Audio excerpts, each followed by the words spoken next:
Halo, assalamualaikum guys, jumpa lagi dengan saya di channel Badai Pasti Berlalu TV. Dan untuk kali ini kita akan membahas ulasan cerita sinetron Badai Pasti Berlalu yang semakin seru tentunya di setiap episodenya. Dan apa kabar fans Lesis dimanapun kalian berada?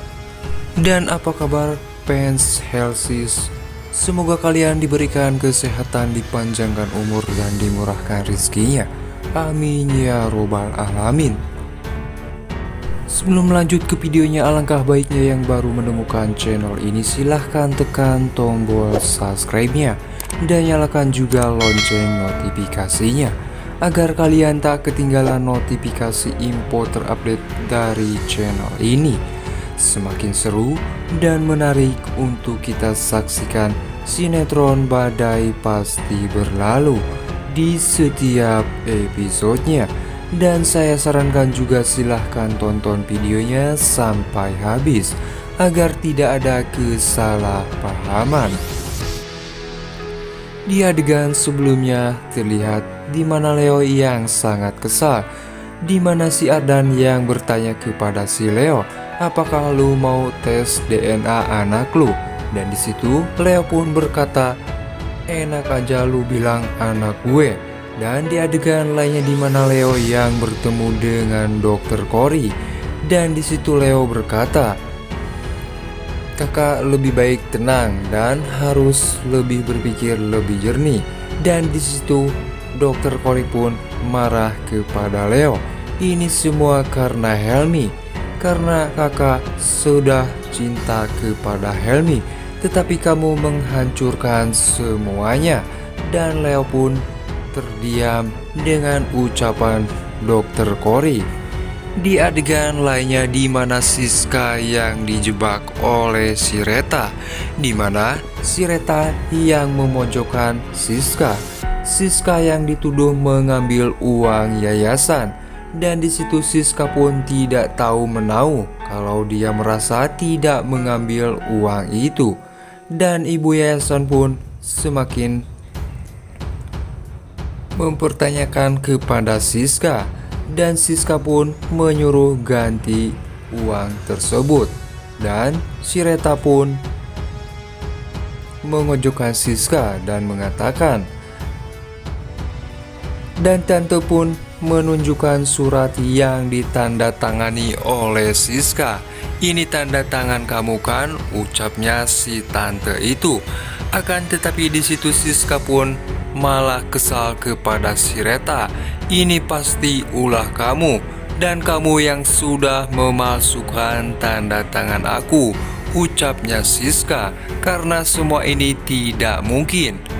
Dan si Reta pun semakin memojokkan Siska, dan di situ si tante pun mencoba mengatakan kepada Siska, kamu harus sopan sama ibu yayasan.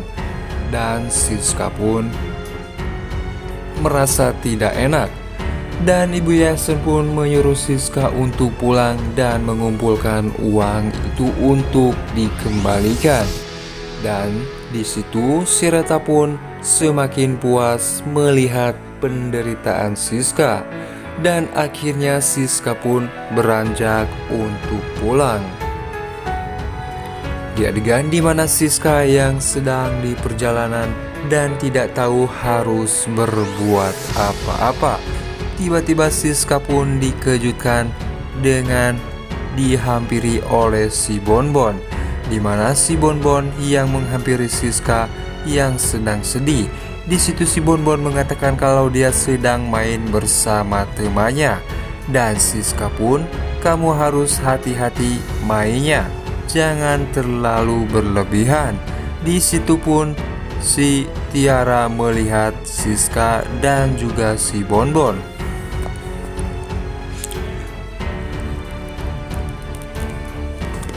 Tak lama Siska pun dipanggil oleh Tante Marissa, dan di situ Tante Marissa pun berteriak kepada Siska.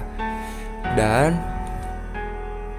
si Tiara melihat kejadian itu merasa aneh karena perlakuan ibunya Leo terhadap Siska begitu aneh. Tapi si Tiara pun tidak peduli dengan apa yang dilakukan oleh Bu Marissa kepada Siska. Di situ Siska pun sempat digambreng oleh si Tante Marissa sampai-sampai mata si Tante Marissa mau copot karena kesal kepada Siska, di mana Siska yang sudah dituduh memakai uang yayasan. Siska pun berusaha untuk menjelaskan kenapa tante bisa tahu. Pasti ini semua dari Reta. Dan di situ Tante Marissa pun mengatakan kalau tidak percaya dengan si Reta, apalagi percaya sama kamu. Kamu tidak ada bukti. Di situ si Tiara pun memperhatikan Siska yang sedang dimarahi oleh Bu Marissa. Di adegan lainnya di mana si Nenes yang sedang mengompres Bu Monik, di mana Bu Monik yang terlihat sangat lemas dan si Joni pun menghampiri. Kenapa Mama sakit lagi? Dan di situ Bu Marissa pun tak banyak mengatakan.